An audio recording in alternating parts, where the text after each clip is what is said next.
Have you ever noticed how easy it is to make time for everyone else, but how hard it is to make time for yourself?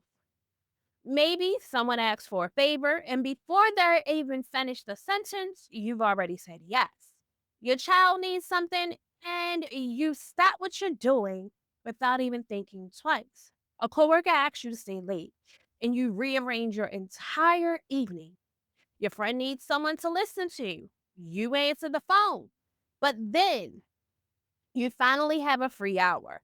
The house is quiet. Nobody needs anything from you. And instead of enjoying it, you immediately start making a list. I should fold these clothes. I should answer that email. I should clean the kitchen. I should be doing something productive. So instead of resting, you get back up. Can I ask you something? Why does taking care of everyone else feel responsible, but taking care of yourself feel selfish? Why do you feel guilty for having needs? Because if you're anything like most women I talk to, it's not that you don't know that self care is important, because you heard the message 1,000 times, right? Take a bubble bath, light the candle, go get a massage, practice self care. But here's the problem: nobody ever explains why something that sounds so simple can feel so incredibly difficult. Because this isn't really about self care, it's about something much deeper. And if you've ever felt guilty of resting, for saying no, for asking for help, or even admitting that you're tired, I want you to stay with me. Because today, I think you're going to understand yourself in a way that you never have before. And if we've never met, welcome. I'm Keisha Golder, and I help women become the person that they were created to be so that they can create the lives that reflect who they are and not who the world told them to be.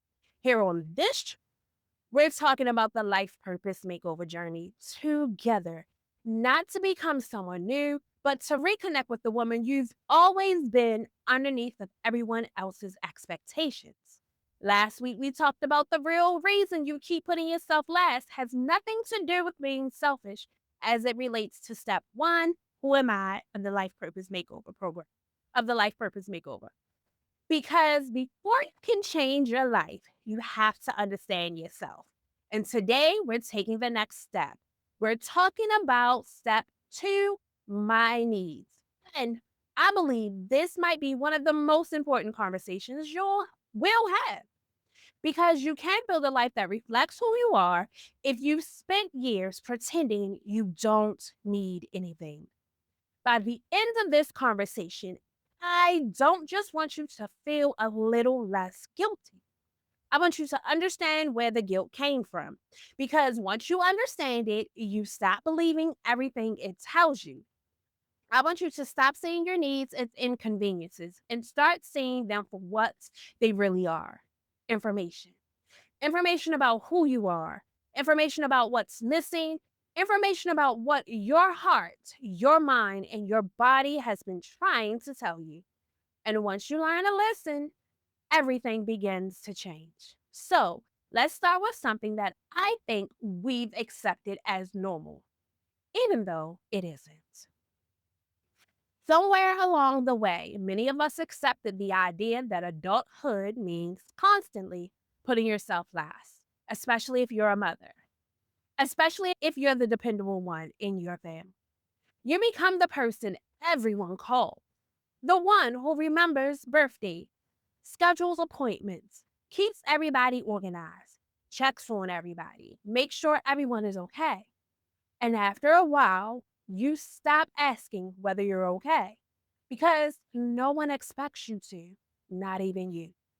Have you ever noticed that? You can tell your daughter to get some rest. You can remind your best friend to take care of herself. You can encourage someone else to go to therapy.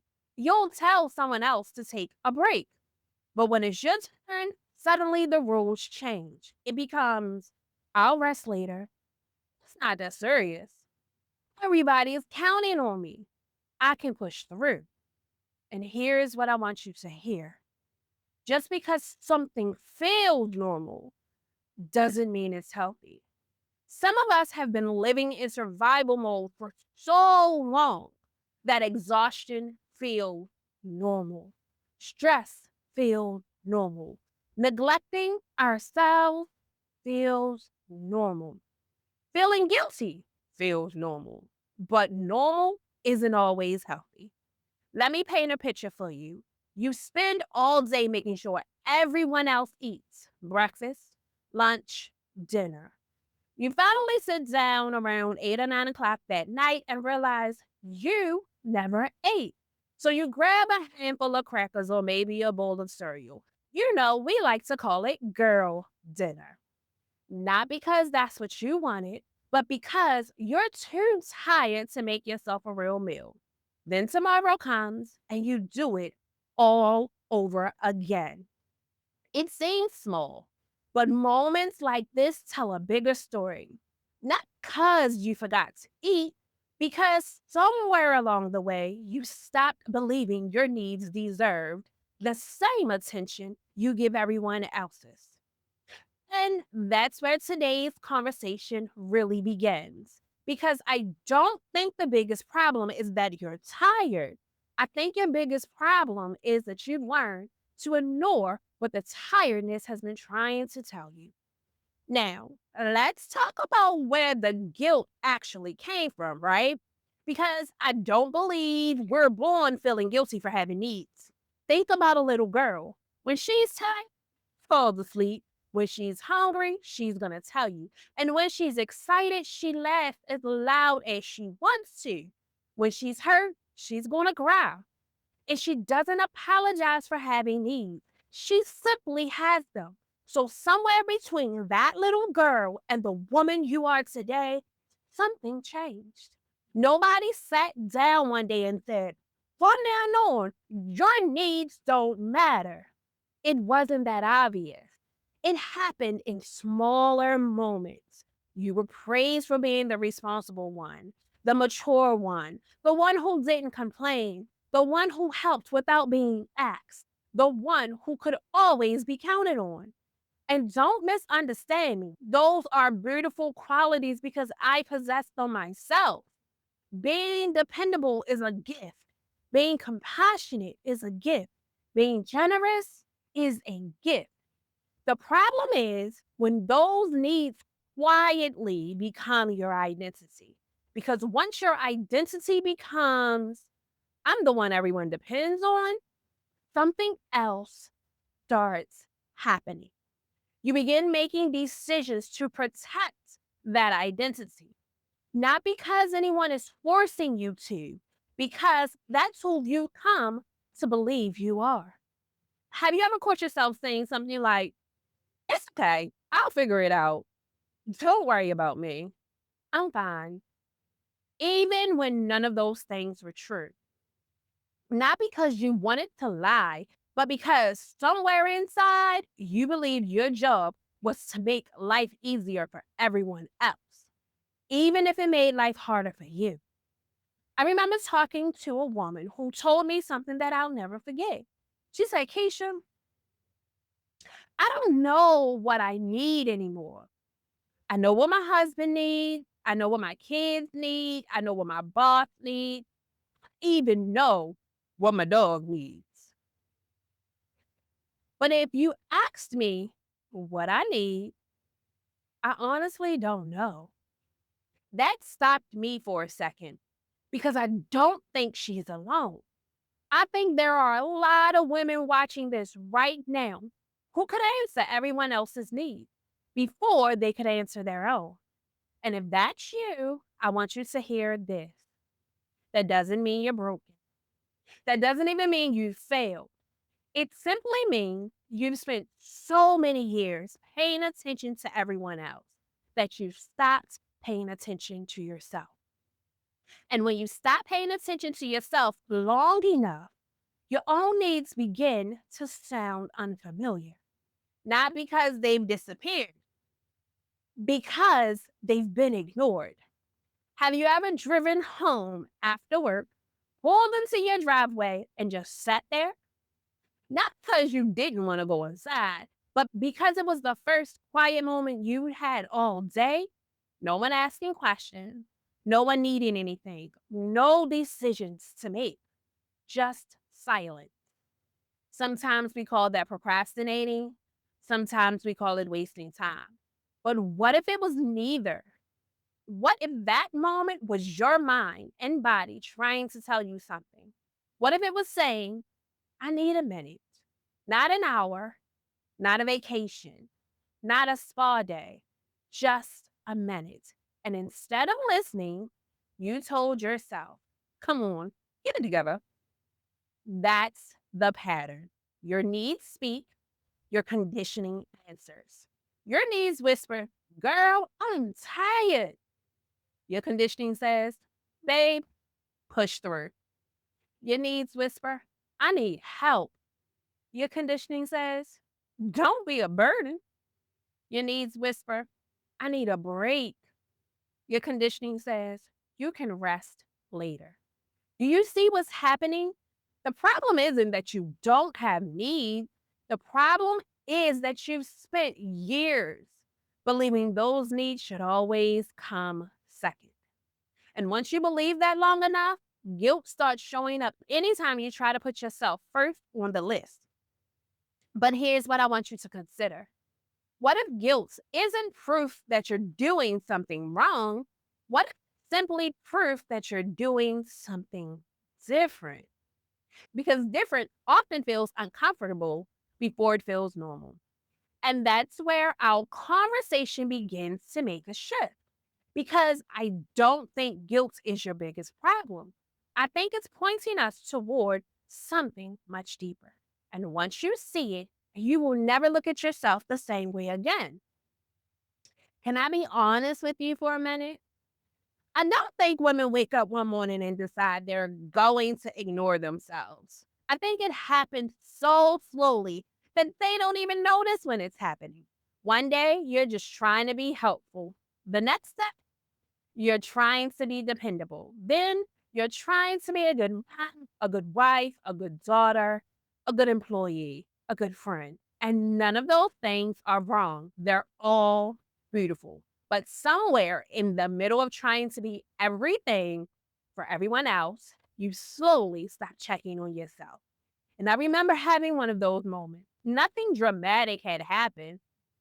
Nobody had done anything wrong. Life was just lifing, as we say. I had been taking care of responsibilities, checking things off the list, showing up where I needed to show up, doing what needed to be done. From the outside, everything looked fine. But on the inside, I remember feeling tired in a way that sleep could not fix.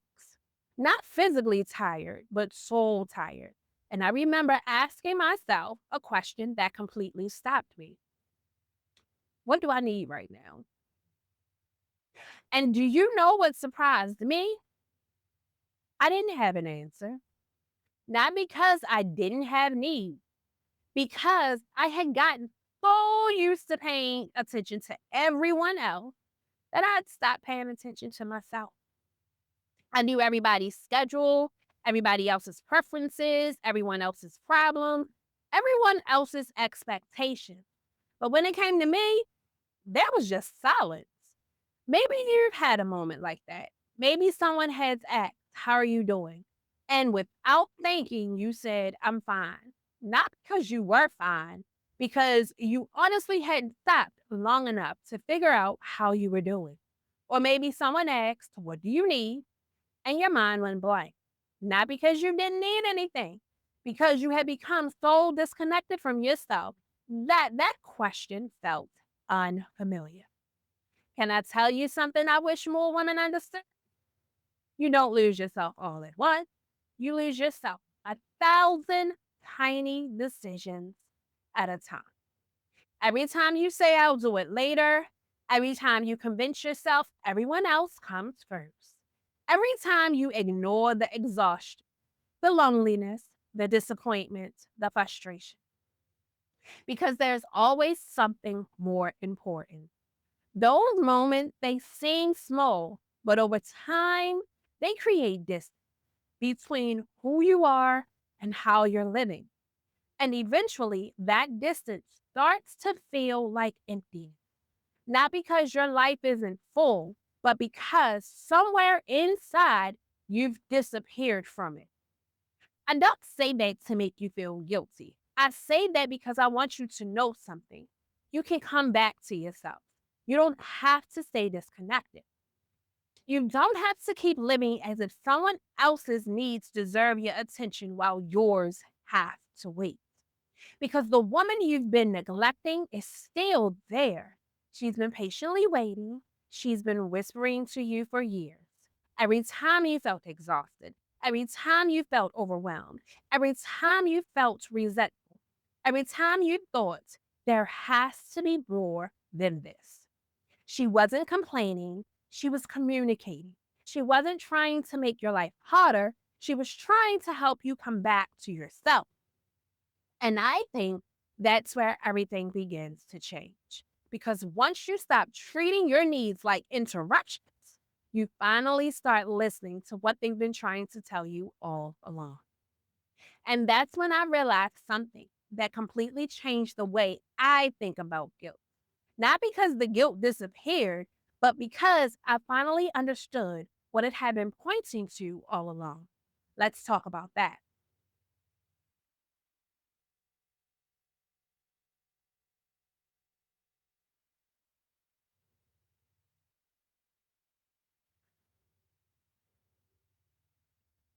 I thought guilt was the problem.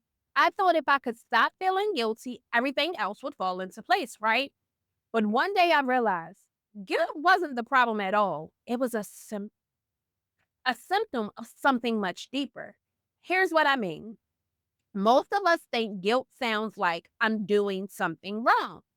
But what if it's not actually what your guilt is saying? What if your guilt is really saying, this doesn't match who I've been taught to be? Think about that for a second, because those are two completely different things. You can do something that's healthy and still feel guilty. You can set a boundary and feel guilty. You can say no and feel guilty. You can take the day off and feel guilty. You can finally schedule the doctor's appointment you've been putting off for a month and still feel guilty. Not because those are wrong, but because they're unfamiliar. Because for years, you've been rewarded for being the woman who always says yes, the woman who always figures it out, the woman who doesn't complain, the woman who doesn't ask for much, the woman who keeps everything together. People admire you for it. They appreciated you for it. They depended on you because of it. And those things felt good. Who doesn't want to feel appreciated, right? Who doesn't want to feel needed? But over time, those compliments quietly became something else. They became your identity. You stopped thinking, I'm someone who helps people, and started believing my value comes from helping people. Do you hear the difference? One is something you do, the other is who you believe you are. And when identity becomes tied to being needed, anything that puts yourself first begins to feel like you're becoming someone else. That's why guilt shows up. Not because you're being selfish, because you're stepping outside of the identity that you've lived for years. I want you to imagine something. Imagine you've been wearing the same pair of shoes every single day for 20 years. They aren't comfortable anymore. Your feet hurt, they're worn out, they're falling apart. Then someone gives you a brand new pair. They're healthier, they fit better, but the first day you wear them, they feel strange. Not because they're wrong, because they're different. That's what honoring your needs feels like in the beginning. Feels unfamiliar, not unhealthy, unfamiliar. And somewhere along the way, you've confused those two things. We've mistaken discomfort for danger. We've mistaken unfamiliarity for selfishness. We've mistaken growth for guilt. Can I tell you something that I hope you'll never forget? Feeling guilty doesn't automatically mean you're doing something wrong. Sometimes it simply means you're doing something different. Different from what you've always done. different from what you've always believed, different from who you've always thought you had to be. And that's why I don't want you fighting your guilt. I want you to get curious about it.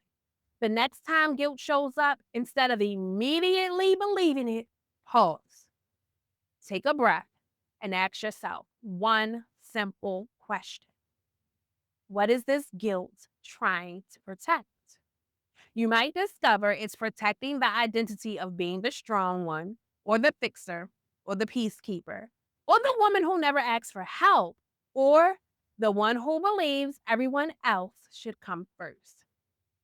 And once you've recognized that, everything can begin to shift because now you're not arguing with the guilt, you're understanding it. You're seeing that it isn't your enemy.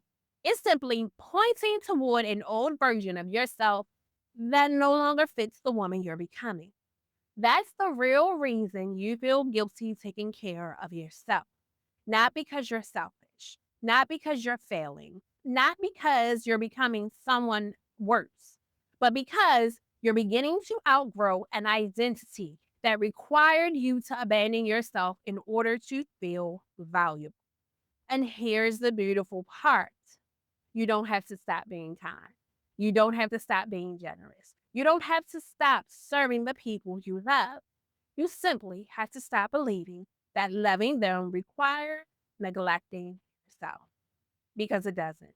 In fact, the healthiest version of you is the woman who understands that caring for herself isn't separate from caring for the people she loves. It is part of it. So, if guilt isn't the enemy, and if your identity isn't meant to keep you trapped, then the question becomes, how do you start reconnecting with yourself? The answer begins with one simple shift. You stop treating your needs like interruption and start treating them like information. And that may be one of the most life changing mindsets you'll ever have. I want to teach you something that has changed the way I think about needs. It's one simple sentence. But if you really let it sink in, it can change the way you make decisions for the rest of your life. Here it is: your needs are not inconveniences, they're information. I'm going to say that again because I don't want you to miss it. Your needs are not inconveniences, they're information. Think about that for a minute, because most of us have spent years treating our needs like interruptions. I'm tired, push through. I'm overwhelmed, you'll be fine. I need help, don't bother anybody. I need some time to myself, that's selfish. Every time your needs spoke, you dismissed them, not because they weren't important, but because you were taught that they weren't. But what if your needs have been trying to communicate with you all along? What if every emotion, every moment of exhaustion, every bit of frustration has actually been giving you valuable information about your life? Look at a few examples. When you're physically tired, your body isn't trying to make your life harder, it's giving you information. It's saying, I need rest. When you feel overwhelmed, your mind isn't failing, it's giving you information and it's saying you've taken on more than you can carry right now. When you feel lonely, your heart isn't weak, it's giving you information and it's saying you need connection. When you begin feeling resentful, the resentment isn't making you a bad person. What is it doing? Giving you information. And it's asking, where have you been giving more than you have to give? Do you see the pattern? Your needs aren't attacking you, they're communicating with you. And the problem is, most of us learn to silence the messenger instead of listening to the message. Imagine if the check engine light came on in your car. You wouldn't cover it with a piece of tape and keep driving, would you? You would want to know why it came on. Not because the light is the problem, but because it's pointing to something that needs your attention. Your emotions work the same way. Your needs work the same way. They're indicators, not inconvenience. Now, does that mean that every feeling should control every decision? Of course not. Emotional intelligence isn't about reacting to every emotion. It's about understanding what the emotion is trying to tell you before you decide what to do next. That's a huge difference. Sometimes the answer isn't take the day off. Sometimes the answer is I need to ask for help.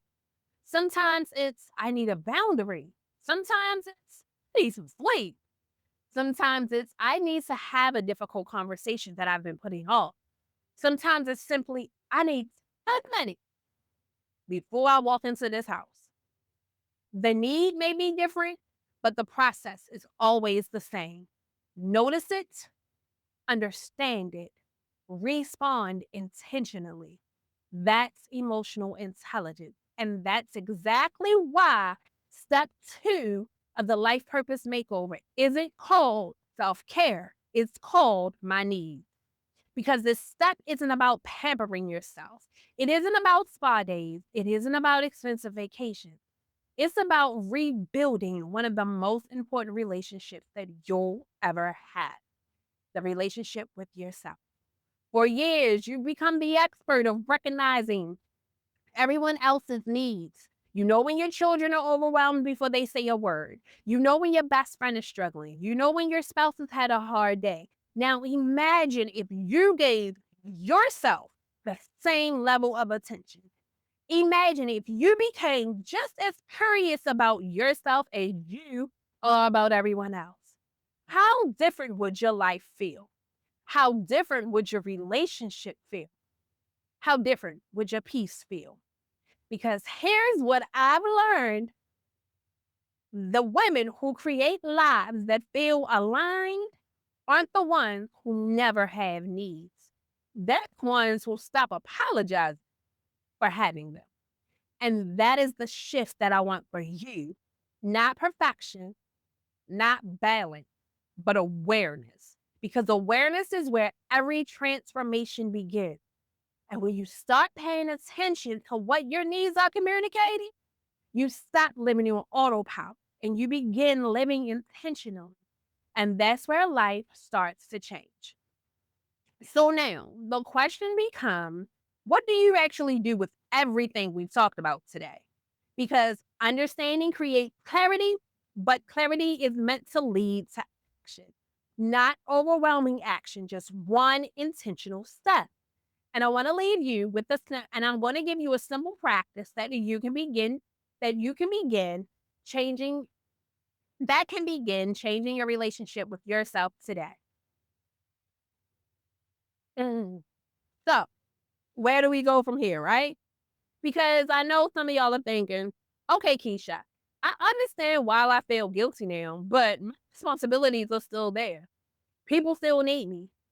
Life isn't going to slow down. And the answer is you are 100% right. I'm not saying you stop loving your family. I'm not saying you stop being dependable. I'm not saying you stop caring about the people in your life. I'm asking you to stop believing. I'm asking that you stop believing that caring for yourself has to come at the expense of caring for others, because those are not opposites. They are partners. In fact, the healthiest relationships are built by people who know how to care for themselves and care for the people they love at the same time, not one or the other, both. So today, I don't want to give you a long list of things to change, but because lasting transformation rarely begins with big changes, it begins with small moments of awareness.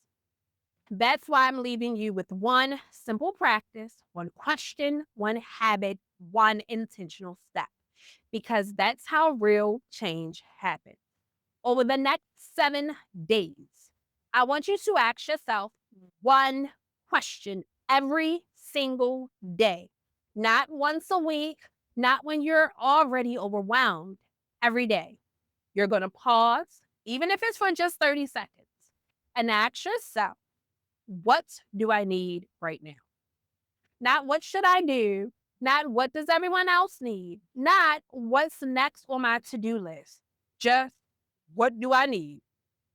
At first, that question might feel uncomfortable.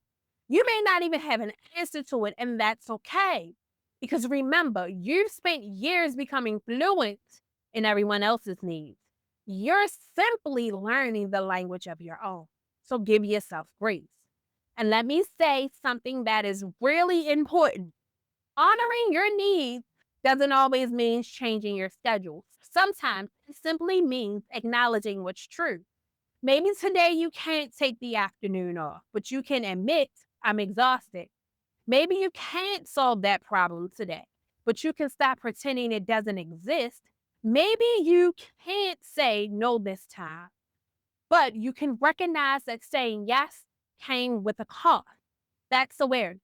And awareness is powerful because once you become aware, you stop abandoning yourself without realizing. I think we've been taught the wrong definition of strength. We've been told strength means pushing through, holding it together, never asking for help, never letting anyone see us struggle. But what if strength looks different? What if real strength is being honest enough to say, I need a break, I need support, I need to slow down, I need to stop carrying everything by myself? That doesn't make you weak. It makes you self aware. And self awareness is one of the strongest foundations you can build your life on because you can't honor needs you refuse to acknowledge. So before we finish today, I want you to sit with one question. Not for me, for you. If you truly believe that your needs were valuable information instead of inconveniences, what would you start paying attention to today? Would you notice exhaustion? Would you notice loneliness? Would you notice frustration? Would you notice your joy? Because your needs aren't only about what hurts. They're also about what brings you life. Maybe what you've been needing isn't productivity. Maybe it's more peace. Maybe it isn't more achievement. Maybe it's more presence. Maybe it isn't another accomplishment. Maybe it's permission. Permission to stop treating yourself like you're always the last priority. I'm going to leave you with this. Remember, the woman we talked about at the beginning of the video, the one who finally had a quiet moment and couldn't enjoy it because guilt immediately took over, she's still the same woman. She still loves deeply. She still gives generously. And she still shows up for the people she cares about. But now she understands something she didn't understand before. The guilt wasn't proof she was selfish. It was proof she'd been living by a belief that no longer serves the woman that she was becoming. And maybe that's true for you too.